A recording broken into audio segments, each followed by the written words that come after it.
Cubano compong bengo Yumano bungo awe ade Temino kive Cubano compong bengo Yumano bungo awe ade Honke honke honke riro Honke jombe jombe riro Honke honke honke riro Honke jombe jombe riro.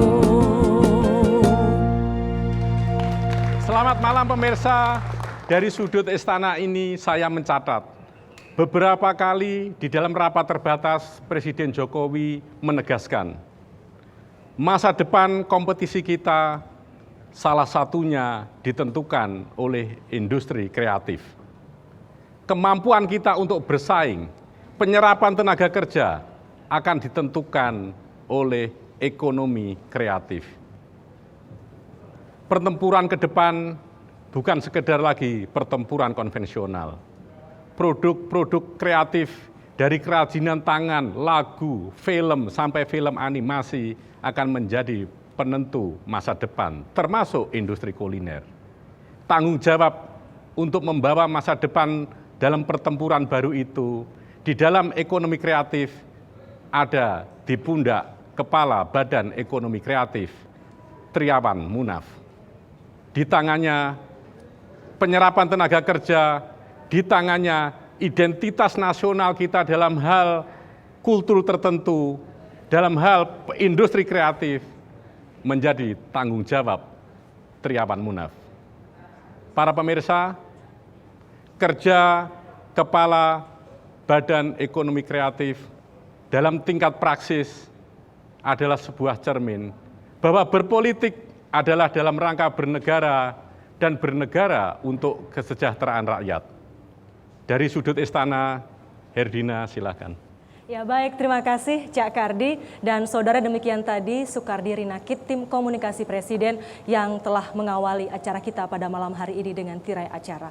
Dan selamat malam hadirin dan juga pemirsa, senang sekali malam hari ini saya Herina Suherdi kembali menjumpai Anda di Sudut Istana, sebuah acara yang menghadirkan perbincangan bersama dengan narasumber, yakni mereka menyampaikan pesan dari Istana. Kami juga menghadirkan cerita-cerita menarik dan juga kisah menarik dari balik belusukan Presiden Jokowi. Dan malam hari ini tema yang akan kami angkat adalah ekonomi kreatif di era digital. Seperti yang tadi disampaikan oleh Cak Kardi bahwa ekonomi kreatif memang menjadi salah satu faktor terpenting bagi kemajuan sebuah bangsa.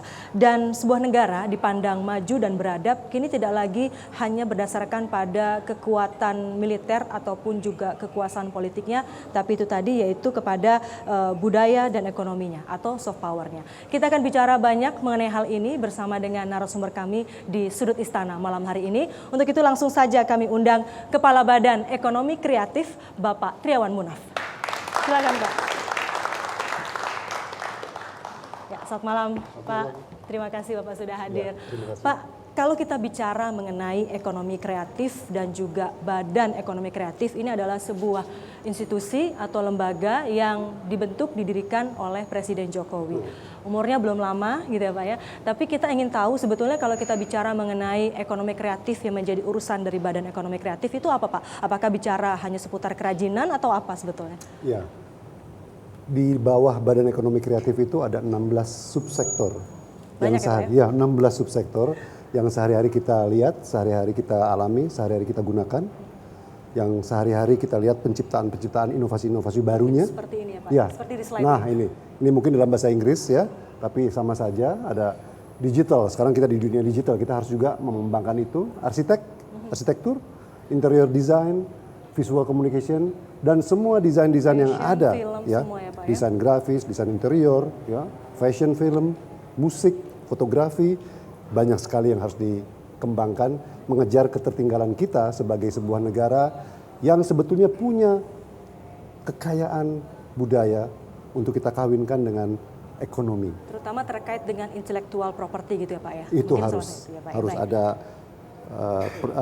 registrasi, ya. Kalau tidak didaftarkan, bagaimana kita mau melindungi? Kalau tidak dilindungi, bagaimana kita memonetisasi intellectual property? Sangat penting. Ternyata tidak gampang bicara mengenai ekonomi kreatif. Ya. Baik, namun malam hari ini saya tentu saja tidak sendiri. Kita akan berbincang juga bersama dengan Dr. Kusnanto Anggoro. Ya. Mas Kusnanto, silakan Mas. Ya.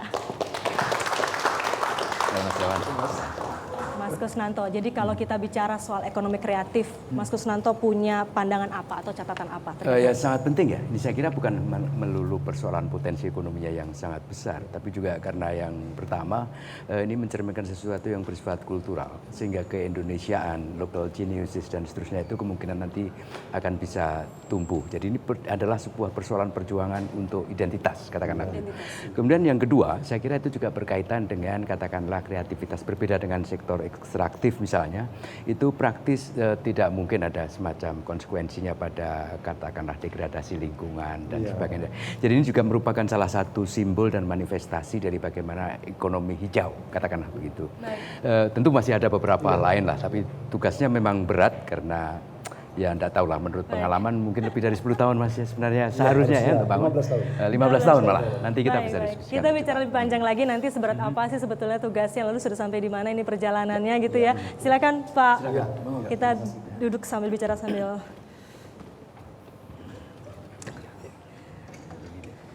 Jadi Pak, dari 16 subsektor tadi, ada banyak gitu ya Pak ya. Bapak dituntut untuk bekerja cepat tentu, karena saya ingat gitu ya, di awal-awal ketika badan ini didirikan ya Mas Kusnanto, Bapak masih sendiri, belum ada stafnya. Kantor di rumah pulang. Kantor di rumah, berbulan-bulan belum ada staf, kemudian belum ada kantor juga, lalu sekarang sudah setahun lebih, kira-kira sudah sampai di mana Pak? Kemudian program-program yang sudah dilakukan, lalu mungkin dari 16 itu, apa yang menjadi fokus utama dari 16 subsektor itu? Ya mungkin tidak banyak yang mengalami ya hal ini, bagaimana kita, saya sendiri orang swasta yang ditugaskan oleh Presiden untuk mengembangkan ekonomi kreatif, mendirikan sebuah lembaga, yang notabene-nya lembaga pemerintah dengan segala aturan-aturannya, dan saya mengalami hal-hal yang memang tidak mudah untuk ditempuh ya. Sampai saat ini pun saya akui saya harus banyak belajar dan banyak berkonsultasi dengan banyak pihak agar apa yang dicita-citakan oleh Presiden, apa yang dicita-citakan oleh bangsa kita untuk mengembangkan soft power kita, ya bisa terlaksana. Ya. Memang sudah 1,5 tahun ya kami didirikan, tapi efektifnya baru bulan Oktober yang lalu lah kami punya 2015 kita baru punya eselon 1. Ya. Eselon 1 dan eselon berikutnya. Jadi bertahap sehingga tentunya apa yang kami lakukan di tahun pertama itu lebih banyak kepada kelembagaan. Sekaligus kami juga memberikan pengertian pemahaman apa itu ekonomi kreatif sampai saat ini gitu.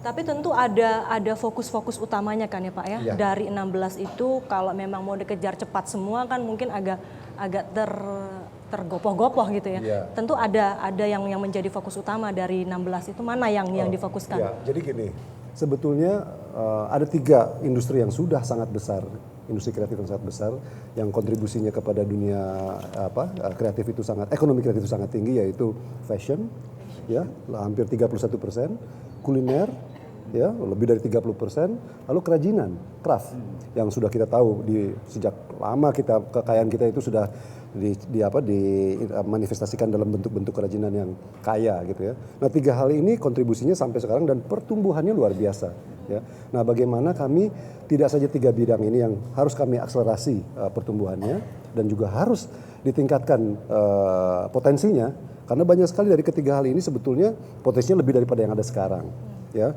Potensi-potensi yang tidak tereksploitasi karena apa? Kita pun banyak kelemahannya. Kelemahan tentang packaging, kelemahan tentang branding, ya. Pemasaran juga masih jadi kelemahan promosi, ya. Jadi sebenarnya kalau dimaksimalkan saja dari apa yang ada itu luar biasa pertumbuhannya. Padahal sekarang persaingannya mungkin lebih ketat gitu ya, karena sekarang udah ada MEA. Dan yang susah kan begini, saya melihat ada semacam katakanlah nature yang agak kontradiktif ya, susah diatasi. Misalnya kalau kita lihat tentang ekonomi kreativitas dan seterusnya itu, secara instinktif saya akan mengatakan bahwa sangat perlu imajinasi, kreativitas dan katakanlah kebebasan.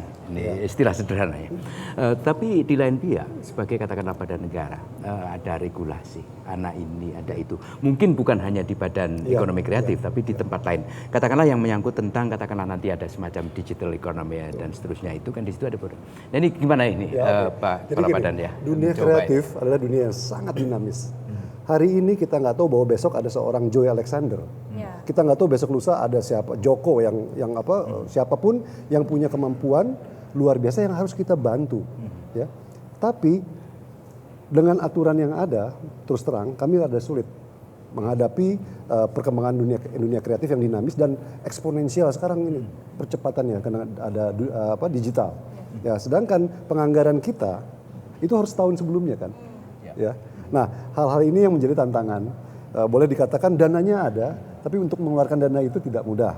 Ya. Nah, hal-hal ini yang kami harus banyak lakukan harmonisasi, banyak lakukan konsultasi. Belum lagi dana itu kan bisa tersebar di beberapa kementerian itu kira-kira ya? Ya, tapi kan kami punya dana sendiri. Ya, okay. Dan banyak dana-dana yang ada di kementerian yang selama ini sudah disalurkan, yang harus dikoordinasikan. Okay. Karena kalau tidak nanti nyebar di sini, sana, sini, jadi tidak ada tujuan yang jelas gitu kan, untuk satu kesatuan, untuk kemajuan yang lebih berarti gitu. Baik, ya. Tadi saya tertarik sebetulnya ketika Pak Triawan tadi menyampaikan di depan bahwa bagaimana kemudian negara bisa melindungi kalau intelektual propertinya atau hak cipta akan kekayaan intelektualnya itu tidak didaftarkan. Betul.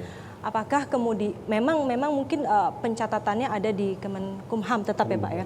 Tapi apa yang kemudian bisa dilakukan oleh Badan Ekonomi Kreatif untuk bisa menjembatani itu gitu? Ya, jadi memang ini kepentingan kami sebagai sebuah badan yang membawahi para pencipta. Ya, para pencipta ini harus punya pemahaman, ya, publik harus punya pemahaman untuk bisa mereka melakukan hal-hal, langkah-langkah yang pendaftaran dan lain-lain. Pemahaman ini sendiri masih sangat rendah, ya, karena itu kami bekerja sama dengan Kemenhumkam, terus kami berkomunikasi dengan Ditjen Kekayaan Intelektual untuk bisa bagaimana pemahaman tentang intellectual property atau IP ini bisa lebih banyak disebar. Untuk itu kami menciptakan sebuah apps, ya, sekarang ini aplikasi. Semua orang sudah pegang Android, ya, semua pegang iOS, ya, gadget-gadget yang berisi informasi tentang pemahaman tentang apa itu intellectual property. Orang masih banyak sekali salah artikan lagu ciptaan itu sudah dipatenkan belum? Itu bukan paten, itu hak cipta. Ya, misalnya hal-hal seperti itu kan. Nah, di apps yang kami namai BIMA ini badan Bekraf ya, B-nya Intellectual Property Information on Mobile Application. Ya, itu kalau dibuka sangat informatif, sangat mudah ya, semuanya ada dan nanti apps ini bisa dipakai secara praktis untuk mendaftarkan. Tapi sekarang belum, ya, karena itu kami harus harmonisasikan dengan Kemenhumkam. Tapi sekarang itu informasi apapun tentang intellectual property, pendaftaran dan perlindungannya ada di situ. Itu yang dilakukan oleh Badan Ekonomi Kreatif pada saat ini. Jadi artinya bagi pencipta ataupun inovator di bidang apapun gitu ya Pak ya. Kita tidak hanya bicara mengenai pencipta lagu atau penulis naskah, pembuat film dan sebagainya, di bidang apapun itu bisa langsung membuka aplikasi ini untuk kemudian download saja lalu mencari tahu BIIMA apa yang bisa dilakukan gitu ya untuk mendaftarkan intellectual property-nya.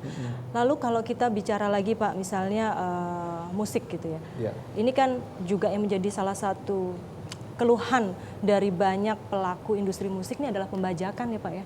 Nah, agak susah mungkin bagaimana memberantas pembajakan itu, tapi mungkin ada caranya yang bisa dilakukan oleh Bekraf. Apa Pak? Jadi gini, masalah utama atau tantangan utama adalah perubahan ekosistem musik di dunia. Ya, pergeseran dari dulu kita mendengar musik itu dari CD, ya, dari secara fisik, album yang kita pegang, sekarang sudah online. Nah, yang dulu pembajakan hanya di fisik, ya, offline, sekarang pembajakan sudah online. Online piracy, ya. Nah, dua hal itu harus dihadapi oleh penegakan hukum yang sangat kuat, gitu. Nah, inti dari penegakan hukum di dunia hak cipta adalah harus diadukan oleh yang dirugikan. Jadinya deliknya delik aduan, ya.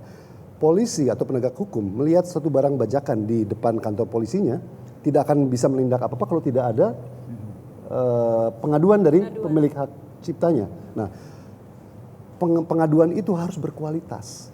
Nah, kami mendirikan Satgas, ya, Satgas pengaduan pembajakan untuk menampung pengaduan-pengaduan, lalu kami nanti bereskan ininya, cara pengaduannya, baru kita sama-sama ke polisi, kita penegak hukum untuk diadukan penyidikan. Ya. Karena selama ini banyak yang mengadu tapi kualitas pengaduannya jelek. Sehingga kemudian tidak bisa dilanjutkan. Tidak bisa Itu dilanjutkan. hanya dari segi pengaduan saja Pengaduan. atau ada dari segi hukumnya? Misalnya begini, beberapa hal yang terkait dengan hukum atau undang-undang di dunia maya adalah bahwa asumsinya segala sesuatu yang merupakan kejahatan di dunia nyata juga dianggap sebagai kejahatan di dunia virtual. Ya. Tapi itu kan asumsial. Ya. Dalam praktek kerap kali sulit untuk penemuan bukti lah, untuk prosedur dan sebagainya dan sebagainya. Gimana cara mencoba untuk menjembatani itulah. itu? Jadi kalau seorang pencipta menemukan barang ciptanya dibajak, ya dia harus memenuhi segala kriteria untuk diadukan. Harus difoto, harus ada kwitansi pembayarannya, ya pembeliannya, lalu harus ada nama tokonya di mana, jam berapa dia membeli, sampai ke jamnya juga kapan, hari apa dia membeli. Karena deliknya delik aduan, kalau tidak lengkap pengaduannya tidak bisa. Cuman di encourage atau diusahakan agar ada musyawarah dulu dengan si pembajaknya. Kalau sudah kita ketahui siapa pembajaknya, diajak musyawarah dulu. Mau nggak Anda ganti rugi? Itu yang didahulukan, ya. Jadi si yang dirugikan mengajukan, mau nggak Anda ganti rugi? Kalau sudah dinyatakan begitu lalu disepakati ada ganti rugi, beres, selesai. Tapi kalau dia nggak mau, jadikan satu kasus, gitu. Nah ini yang kami awasi, gitu. Ya, dan tentu mudah-mudahan nanti ada efek jerah dari situ ya Pak. Betul. Ya. Tapi tadi saya tertarik ini dengan Bima tadi bahwa ternyata ada aplikasi yang sudah di-create oleh Badan Ekonomi Kreatif, dan kalau tidak salah kita punya videonya nih Mas Kusnanto yang mungkin bisa ditayangkan agar bisa menjadi gambaran bagi kita juga di sini dan juga pemirsa di rumah. Seperti apa sih kira-kira aplikasi Bima itu? Silakan.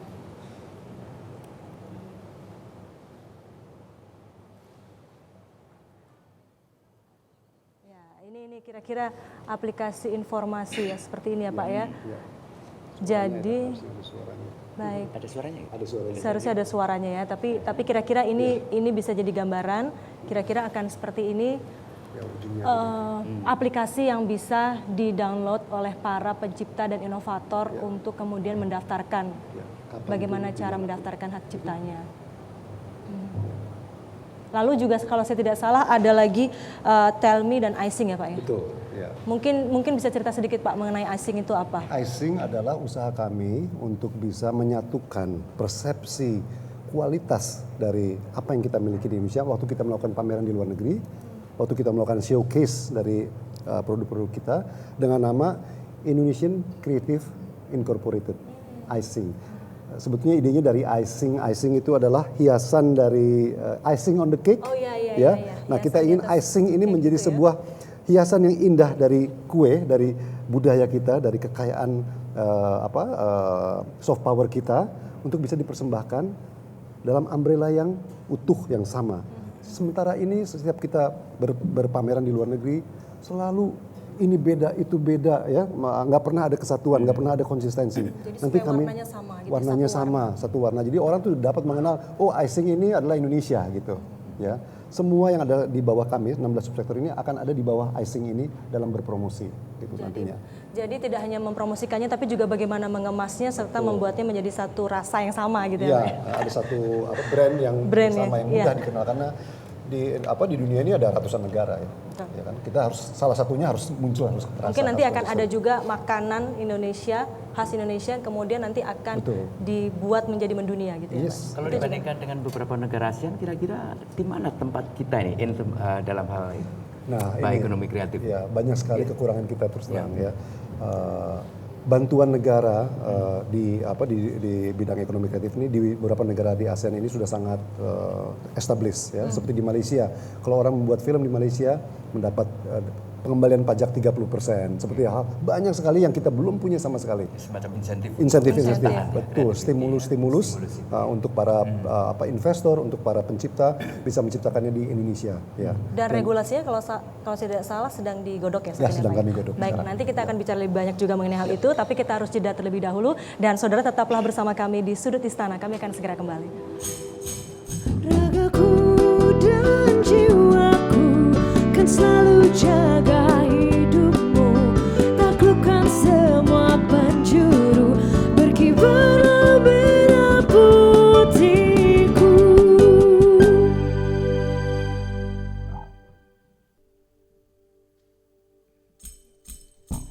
Terus berkibar merah putihku,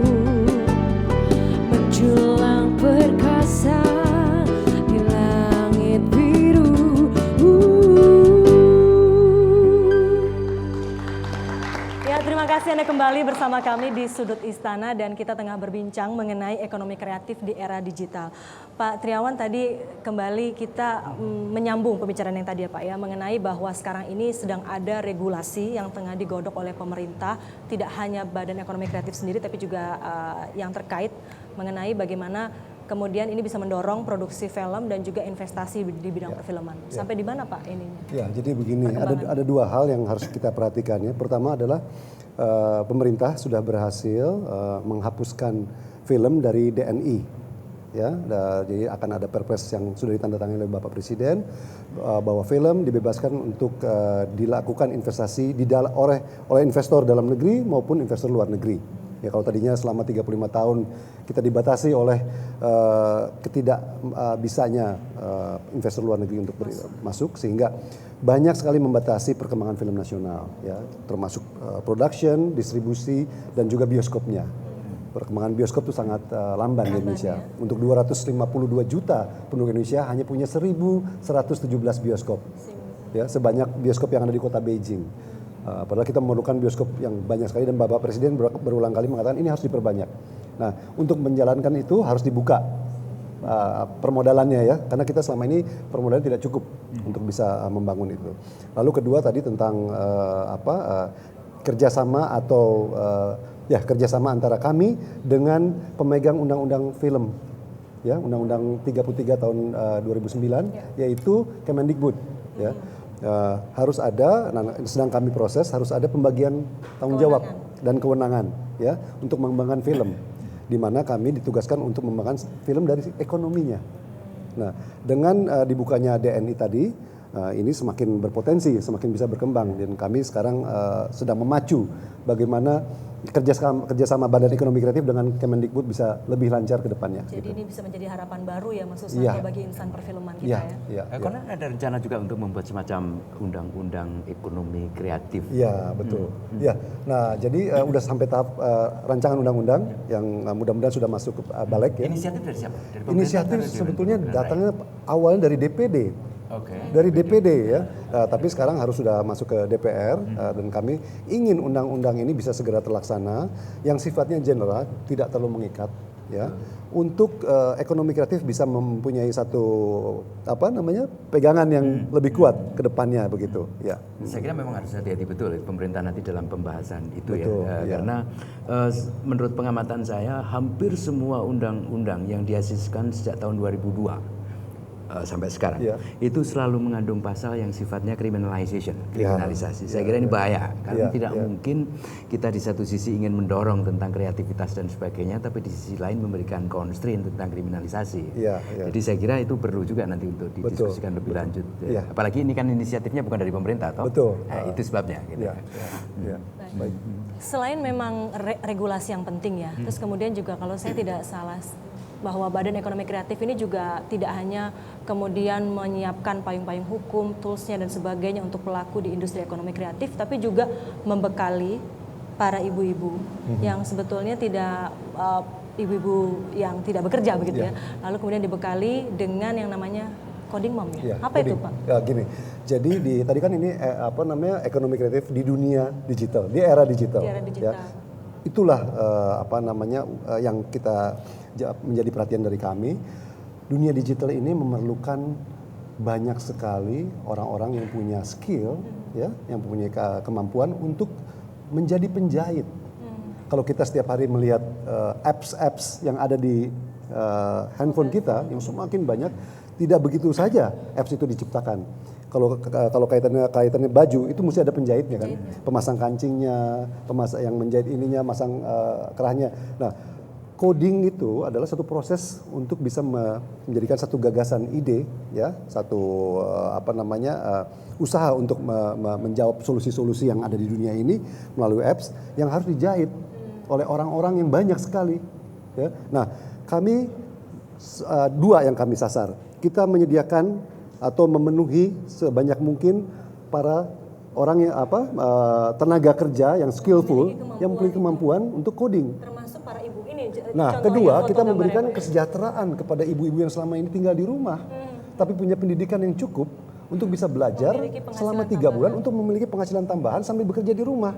Jadi dua hal itu tercapai gitu. Jadi Dan para ibu ini tadi seperti digambar ya, iya, sambil menggendong anak, ya. kemudian diberikan pelatihan. Luar biasa, coding ibu-ibu ini semangat, ada skillnya, smart, dan juga mereka tidak mengganggu apa yang ada di rumahnya gitu. Baik. Lalu setelah mendapatkan pelatihan Betul. selama berapa bulan Pak? 3 bulan. 3 bulan, apa kemudian sekarang didapat oleh ibu-ibu ini? Ya, sekarang mereka sudah ditawari kerja. Ditawari kerja dan dapat penghasilan ya? Tokopedia, Bukalapak, semua menampung dan sekarang kurang. Dan itu bisa dilakukan di rumah? Iya, Jadi sekarang kita pekerjaan melakukan itu bisa dilakukan di rumah. ekstensifikasi dari program ini ya untuk kita lakukan secara lebih besar-besaran. Sampai-sampai kan kita kasih gratis nih ibu-ibu untuk belajar. Iya. Sampai-sampai saking banyak yang berminat, mereka saya mau bayar aja deh katanya. Supaya bisa ikut pelatihan itu. Supaya ikut itu. Nah, Dan ini menjadi kalau kita bandingkan dengan negara-negara lain di kawasan ASEAN atau Asia, ini kita termasuk yang ketinggalan atau kita justru yang kita pertama? paling pertama melakukan ini. Paling pertama penyedia ini ya. Oke, gitu. baik. Itu menjadi salah satu yang positif ya dari keberadaan Badan Ekonomi Kreatif ini. Baik. Lalu kemarin kalau tidak salah Bapak juga baru saja pulang dari kunjungan bersama Presiden ke Korea. Apa Pak oleh-oleh dari sana? Sebetulnya ini kunjungan saya yang kedua kali ke Korea. Banyak sekali yang kita pelajari di sana. Jadi Korea itu karena ketidakpunyaan mereka terhadap sumber daya alam yang mencukupi dan ancaman dari utara yang terus-terusan, ya, mereka harus memiliki sesuatu. Ya. Sejak 15 tahun yang lebih yang lalu, Presiden Park itu berinisiatif untuk mengembangkan ekonomi kreatifnya, ya. Dan itu menjadi satu tekad pemerintah dan selama 15 tahun itu perkembangan ekonomi kreatif di Korea itu sudah luar biasa. Sekarang mereka sudah dikatakan menguasai dunia. Jadi sudah habis pasar di dalam negeri mereka harus pergi ke dunia, pergi keluar, berinvestasi di mana-mana untuk menebarkan yang namanya K-pop, ya, atau Hallyu, ya, menjadi satu konsumsi hiburan dunia. Itu kan luar biasa. Nah, kami ingin melakukan hal yang sama, artinya kami ingin mengadopsi sistemnya, mengadopsi disiplinnya. Kita punya talent, kita punya kemampuan budaya, akar budaya. Tapi kadang-kadang kita orang Indonesia itu kurang disiplin. Nah, Korea itu punya disiplin yang luar biasa untuk mengembangkan ekonomi kreatifnya, ya. Nah, itu yang harus kita tiru dan juga dengan pengalaman mereka itu kita tidak usah lagi menciptakan sesuatu yang baru, kita tinggal mereka bersedia untuk membantu kita, ya, untuk bertukar mereka memerlukan pasar kita juga memerlukan ilmunya, dan kita juga ingin memasarkan produk-produk kita di Korea. Jadi secara nyata kira-kira akan ada pertukaran gitu ya Pak ya? Iya, akan ada kerjasama dengan Korea. Kerjasama yang itu akan diaplikasikan dalam waktu dekat. Ya, sudah jalan, kita Sudah mulai jalan. di film kita ada, ya, fashion ada, ya, nanti Akan lebih dikencangkan? akan dikencangkan. Baik. Lalu salah satu hal juga yang menjadi bidang tentu saja yang namanya Badan Ekonomi Kreatif ya, itu berarti kan isinya adalah orang-orang ataupun yang punya kreativitas tingkat tinggi gitu ya mestinya. Ini kalau tidak salah juga saya dapat informasi bahwa logo 71 tahun Indonesia Merdeka itu juga sudah finish, sudah selesai. Rampung dibuat oleh Badan Ekonomi Kreatif. Iya, jadi begini, setiap ada pekerjaan yang harus dituntut kualitasnya, kami kumpulkan para pelaku kreatif yang terbaik yang ada di Indonesia, kami lemparkan. Ya seperti logo 71 tahun ini. Seperti ini ya Pak ya? Ya, ini 71 tahun. Ini launching nih. Ini launching 71 tahun logo pertama ya. di TVRI ya. Dengan tema kerja nyata. Ya. Ini kalau sudah di launching begini, berarti artinya kita boleh menggunakan Pak? Bebas digunakan. Bebas digunakan. Ya. Dan memang ada semacam contoh-contoh pengaplikasiannya. Nanti kami akan sebarkan melalui satu manual yang sederhana. Jadi kalau di t-shirt seperti apa, kalau di pin seperti apa, jadi tidak sembarangan lah gitu ya ininya penggunaannya. Mas Kusnanto kira-kira bisa menanggapi apa ini dari keberadaan Badan Ekonomi Kreatif ini terutama untuk sudah luar biasa lah kalau diperhitungkan misalnya baru dibentuk 7 bulan, baru aktif 1,5 bulan dan seterusnya. Sebenarnya kan ada limitasi yang tidak terbayangkan ketika itu didirikan. Sehingga ketika ada hasil itu sebenarnya ya sudah oke. Dan kemudian tentu yang lebih penting lagi adalah bagaimana rencana ke depan dan sebagainya. Dan menariknya dari ekonomi kreatif itu kan bukan hanya karena itu merupakan refleksi dari katakanlah kemandirian, tidak saja karena itu tidak terkait dengan katakanlah dampak lingkungan dan seterusnya, tapi karena kreativitas itu pada prinsipnya there is no limit. Sorry, ini agak pernyataan yang tidak usah ditafsirkan dalam konteks religion, keagamaan ya.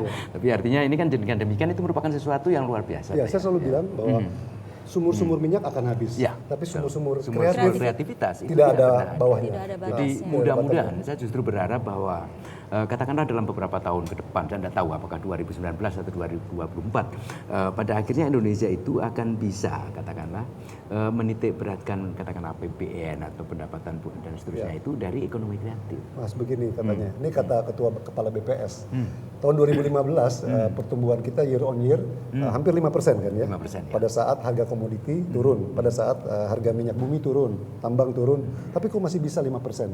Ya, yang tertinggi kalau nggak salah di Asia ya. Nah, atau di dunia saya nggak tahu nih ya. Nah, Ketua Kepala BPS bilang ini banyak dari ekonomi kreatif juga. Gitu.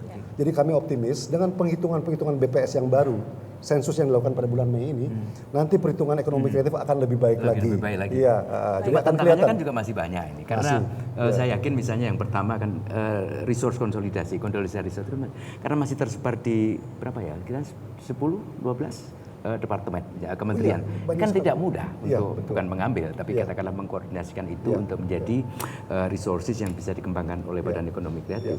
Kedua adalah saya kira juga yang terkait dengan katakan hubungan interdepartemental. Ini kalau kadang-kadang resep Indonesia itu kan simple, bisa komunikasi, bisa bicara, itu sudah lumayan. Jangan punya sistem silo ya. Kita harus bisa berkomunikasi dan alhamdulillah sampai saat ini komunikasi kita di antar kementerian dan antar lembaga dalam hubungan ekonomi kreatif ini sangat lancar. Sangat lancar. Jadi ya? Optimis. Ya? Optimis. Oke. Baik, Pak. Ini kira-kira Bapak, kita udah bicara tadi banyak mengenai apa yang sudah dicapai oleh Badan Ekonomi Kreatif, lalu tantangan dan sebagainya. Ini saya ingin tahu, kira-kira Bapak masih ingat nggak dengan lagu ini?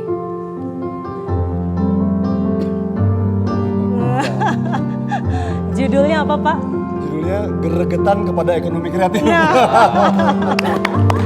Jadi gini, jadi lagu ini sebagai gambaran saja buat Bapak Ibu hadirin di sini dan juga pemirsa di rumah. Ini judulnya Geregetan.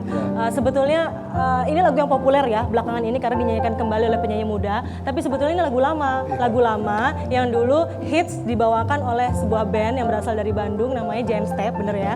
Dan Giant Step itu digawangi oleh salah satunya yang ada di sebelah saya, Pak Triawan Munaf ini dulu main keyboard ya Pak ya. Dan sering muncul di TVRI. Main keyboard. Nah, ini dia nih penampilannya dulu nih. Rambut gondrong, pakai celana cutbray. Ini Bapak kaget nggak kita punya foto ini? Iya nih, ini karakter assassination nih. Tapi ini menjadi sebuah perjalanan hidup yang mungkin jadi kenangan juga buat Bapak dan tentu menambah kekayaan Bapak saat ini tentu dari salah satunya dari pengalaman Bapak di bidang musik itu ya Pak ya. Lalu kalau bicara soal musik sampai sekarang kan Bapak punya kemampuan main keyboard ya Pak? Ya sekali-sekali masih sekali-sekali. kalau lagi sedih, kalau lagi galau. Oh gitu. Kalau lagi mikirin kira-kira nih ekonomi kreatif mau diapain lagi itu juga main musik nggak? Itu enggak justru. Oh itu enggak juga. Kerja kalau itu. Itu justru kerja. Mau dijebak untuk main sekarang ya? Jangan. Soalnya nanti saya sedikit lagi sebenarnya mau minta Bapak untuk main keyboard atau nyanyi lagu Kita nyanyi Geregetan. aja sama-sama ya. Nyanyi Geregetan ya Pak ya. Refrennya aja ya. Refrennya ya Pak ya, benar ya. Oke baik. Kita dengarkan bersama lagu Geregetan yang akan disampaikan langsung, nyanyikan langsung oleh penciptanya.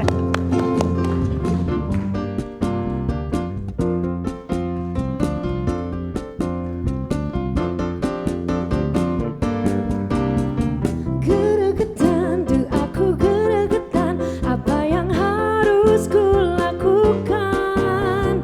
Geregetan, tuh aku geregetan, mungkinkah aku jatuh cinta?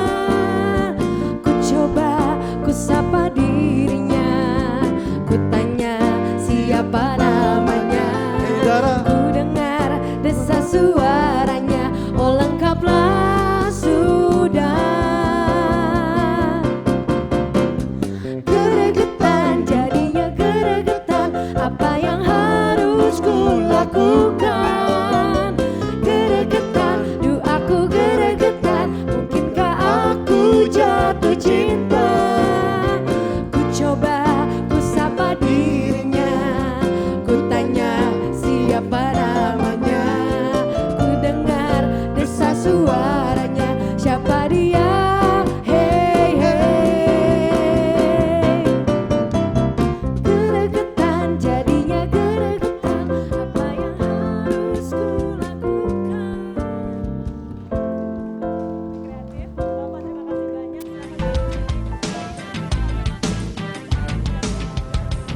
kibar merah putihku menjulang perkasa di langit biru.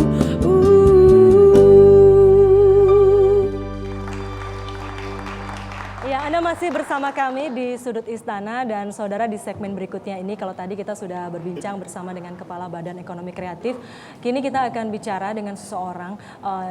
Memang program ini tidak hanya menghadirkan perbincangan dengan narasumber yang menyampaikan pesan dari istana, tapi kami juga menghadirkan cerita-cerita menarik dari sekitar istana. Dan narasumber kita yang satu ini mungkin tahu banget atau paham sekali seluk-beluk istana. Langsung saja kita undang Kepala Sekretariat Presiden Bapak Darmansyah Jumalah. Silakan Pak. Selamat malam Bapak. Terima kasih sudah hadir. Monggo silakan Pak. Ya, silakan Pak.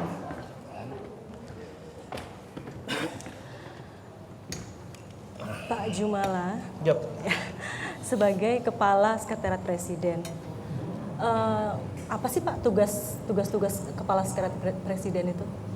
Tugas utama dari Sekretariat Presiden itu adalah mempersiapkan, merencanakan, dan melaksanakan setiap kegiatan Presiden, baik beliau sebagai Kepala Pemerintahan, Kepala Negara, maupun sebagai pribadi.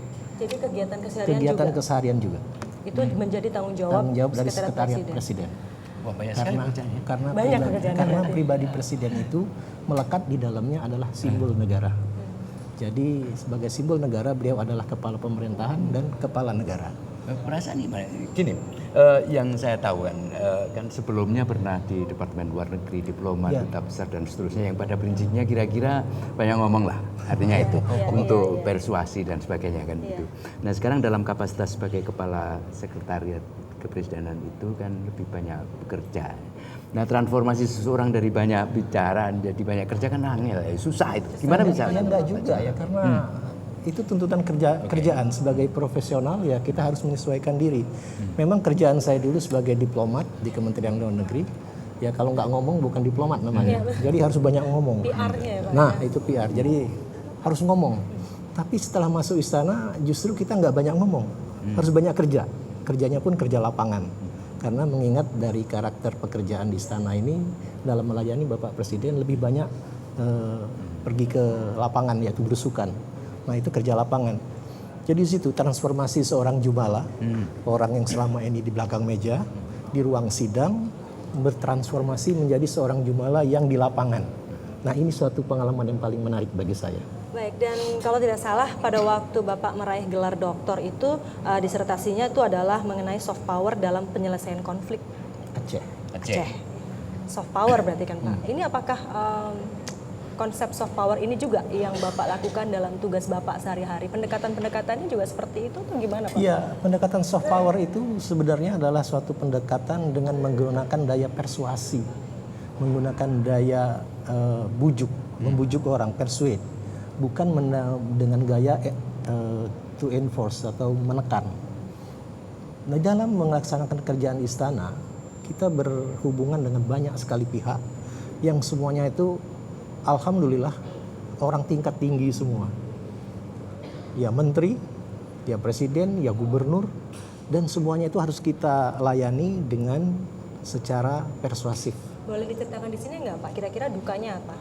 Kalau suka pasti banyak. Kalau suka ya jenisnya cuma dua, enak dan enak banget. Oh gitu ya. Jadi enak dan enak banget, nggak ada yang nggak enak kalau ya Pak? dukanya adalah ya itu tadi kesulitan kita mentransformasikan diri. Ya banyak sekali yang namanya kita harus menyesuaikan diri. Tidak usah jauh-jauh, contoh kecil saja dalam hal belusukan. Saya mempunyai pengalaman pribadi kalau boleh saya sharing di sini, yaitu ketika Pak Jokowi belusukan kita harus ikutkan sebagai sekretaris. Pulang malam kita belusukannya itu ke daerah suatu lapangan dan kita sudah selesai pulang malam, saya pulang ke rumah. Tiba-tiba keluarga saya ngomel karena bukan pulang malamnya, ada sesuatu yang aneh pada keadaan saya malam itu. Apa itu Pak? Sepatunya jadi becek dan kotor. Udah masuk. Dia pikir istana itu adalah tempat yang bersih. Kilau. Sampai ada komentar dari keluarga saya, terutama anak saya, katanya ayah kerja di istana, kok sepatunya becek. Nah, disinilah bagaimana perubahan kerjaan dari suatu kerjaan di dalam ruangan menjadi kerjaan di belusukan, menunjukkan bahwa itu kita harus menyesuaikan diri dan bertransformasi. Nah, intinya atau maknanya di sini adalah bagaimana pekerjaan presiden itu adalah berorientasi kepada rakyat. Rakyat adanya di daerah lapangan, ya kita temui mereka di lapangan. Ada di sawah, ya kita temui di sawah. Oleh karena itu sepatu jadi becek. Baik. Disitulah. Lalu Pak, kalau kita melihat kan mungkin beberapa dekade yang lalu istana tuh sepertinya sesuatu yang sulit gitu ya untuk dijangkau oleh rakyat gitu ya, sakral. Tapi sekarang kan istana tuh lebih terbuka pada rakyat. Rakyat bisa secara langsung mungkin pada saat tertentu gitu ya bisa masuk ke istana. Apa Pak kemudian SOP atau peraturan-peraturan yang harus dirubah yang ada nggak Pak? Lalu kemudian sulit nggak untuk melakukan itu? Memang kita mencitrakan istana itu sebagai istana rakyat, kemudian sederhana dan aksesibel oleh semua segmen masyarakat.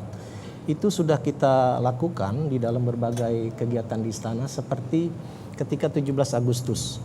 17 Agustus dahulu persentasenya itu adalah 70 pejabat, 30 rakyat. Sekarang kita balik, yaitu 70 rakyat dan 30 pejabat. Nah, disinilah menunjukkan bahwa istana membuka diri untuk keterlibatan masyarakat di dalam perayaan hari-hari nasional. Begitu juga ketika ada perayaan lingkungan hidup di Istana Bogor. Yang kita undang 30% pejabat, 70%-nya adalah penggiat lingkungan hidup yang berasal dari grassroots. Itu melibatkan masyarakat, termasuk termasuk para pemulung yang adalah garda terdepan di dalam pemeliharaan lingkungan hidup. Nah, di sini menunjukkan bahwa kitoh istana itu adalah kembali ke rakyat, adalah untuk rakyat, sehingga setiap kegiatannya sedapat mungkin melibatkan masyarakat. Kita sudah memiliki presiden dari presiden pertama hingga sekarang Pak Jokowi. Tentu ada banyak kegiatan-kegiatan yang dilakukan oleh presiden dan itu juga harus mungkin didokumentasikan atau diarsip oleh, itu salah satu tugas sekretariat presiden ya Pak. Bagaimana Pak prosesnya atau sekarang ini sesulit apa gitu ya untuk mengarsip itu atau memang dari dulu sudah rapih, sekarang tinggal mengikuti saja? Kita di istana sudah mempunyai suatu sistem itu di bawah kendali Kepala Biro Media, Pers and Media, dan kita sudah mengadakan semacam digitalisasi semua dokumen-dokumen kegiatan presiden mulai sejak zaman Pak Harto. Zaman Bung Karno mungkin masih terlalu sulit membuatnya. Kemudian dari zaman Pak Harto sampai ke sini kita sudah adakan digitalisasi dan penyimpanannya kita bekerja sama dengan ANRI, Arsip Nasional Republik Indonesia, dan kita mempunyai MOU dengan mereka dan sudah mengadakan semacam kerjasama. Setiap arsip yang kita miliki, backup arsipnya ada kita serahkan kepada ANRI. Jadi untuk kepentingan arsip nasional kita serahkan arsip-arsip itu kepada mereka. Jadi itu sudah tersimpan dengan baik, ya, baik dalam bentuk dokumen asli maupun digitalnya sudah ada ya Pak ya. Lalu Pak, ini istana ini kan banyak ruang ya Pak ya. Ada Istana Merdeka, ada Istana Negara, ada di Istana Merdeka dan Istana Negara juga ada banyak ini. Bapak sudah masuki semua? Sudah. Sampai ke lubang-lubang tikusnya pun saya periksa. Dan kalau dulu tuh kita sempat mendengar gitu ya Pak ya, misalnya ada beberapa wilayah di istana yang katanya sih agak-agak angker. Itu benar nggak sih Pak? Waduh, nah saya belum pernah ya tidur malam di sana, belum pernah. Tidur sore pernah. Mungkin dia keluarnya malam ya. Jadi belum pernah. Jadi belum pernah. Belum pernah ketemu ya Pak ya. Ya. Dan mungkin jangan sampai ketemu ya Pak ya. Ya kalau mau kenalan boleh. Enggak deh. Baik, Mas Kusnanto, kalau kita melihat tugas dari Kepala Sekretariat Presiden ini juga ternyata harus menangani hal-hal yang detail gitu ya, urusannya dengan apa yang harus dilakukan oleh Presiden dari mulai persiapan, rencana, kegiatan, ini semuanya detail dan padat gitu, dan itu harus dilakukan oleh Kepala Sekretariat Presiden. Ada berapa orang atau berapa jumlah staf yang ada di bawah Bapak? In total Sekretariat Presiden itu berjumlah 764. Besar juga ya. Besar. 764 ya, Pak, ya? Yang tersebar di 5 istana. Sampai ke oke. Cipanas Iya, dan Istana Bogor. kita ada 5 istana, Istana Jakarta, Bogor, Cipanas, Bali, dan Jogja. Nah, ini semua totalnya itu 764. Lalu pengawasannya seperti apa itu, Pak? Ya, kita punya bagian-bagian kan, punya bidang-bidang, punya istana-istana mempunyai kepala istana sendiri. Jadi ya mereka lah mengadakan Baik. pengawasan dan Saya- bertanggung jawab kepada saya. Ya baik, saya terus kemudian jadi teringat Pak, ini kalau Bapak kemudian semua 5 istana itu menjadi tanggung jawab Bapak gitu ya Pak. Kalau saya tidak salah ini yang Istana Bogor itu akan berulang tahun ya Pak ya? Sudah berulang dibuka, tahun. Dan dibuka ya? ya. Dalam Gimana, Pak, rangka peringatan ulang tahun hari ulang tahun Bogor.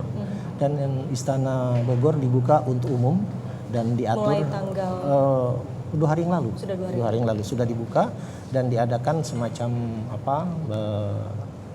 open to public bagi pelajar, terutama pelajar yang ingin melihat, dan kita jadwalkan pada jam-jam tertentu karena bagaimanapun Istana Bogor kan dipakai juga oleh Bapak Presiden. Jadi kita atur jangan sampai mengganggu privasi Bapak Presiden. renovasi sudah selesai Pak? Renovasi untuk sayap kiri sudah dan sayap kanan, yang belum bangunan utamanya. Bangunan utama. Sedang diadakan renovasi. Baik, ini menjadi akhir dari perbincangan kita dengan Pak Djumala. Bapak terima kasih banyak sudah berbagi cerita bersama kami di sini, terutama mengenai tugas-tugas keseharian Bapak sebagai Kepala Sekretariat Presiden. Terima kasih.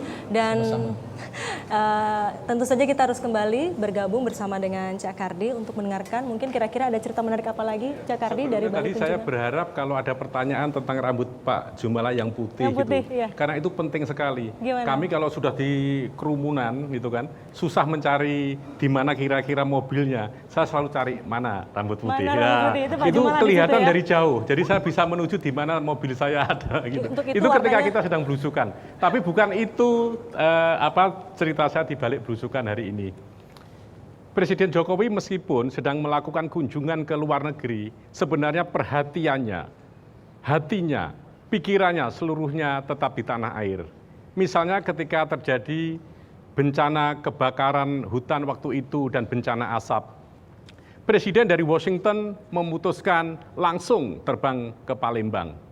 Di dalam sejarah Republik, itulah pertama kali ada pesawat yang dari Washington langsung ke Palembang.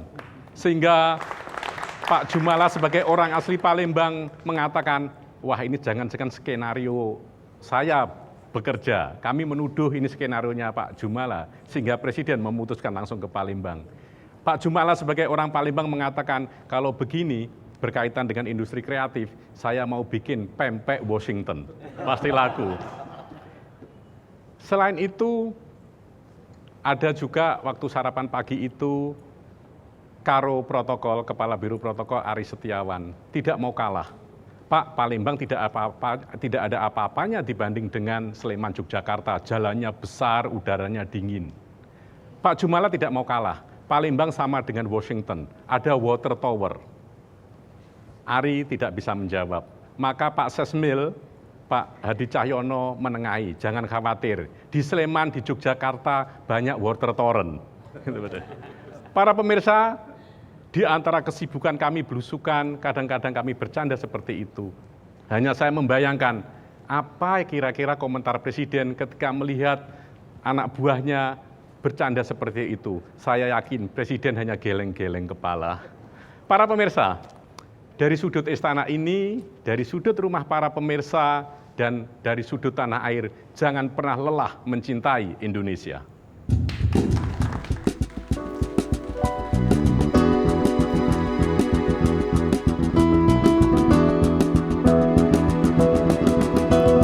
Maju terus pantang mundur, jalan ke depan, jangan ke belakang.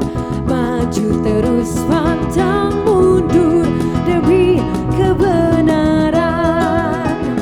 Walau banyak yang coba jegal kita, kita selalu tegak.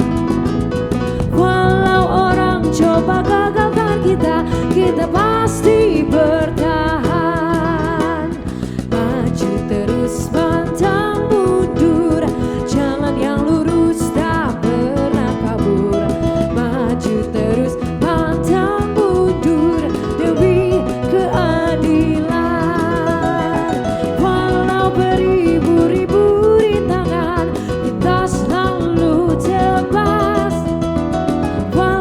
berjuta-juta halangan, kita pasti berantas.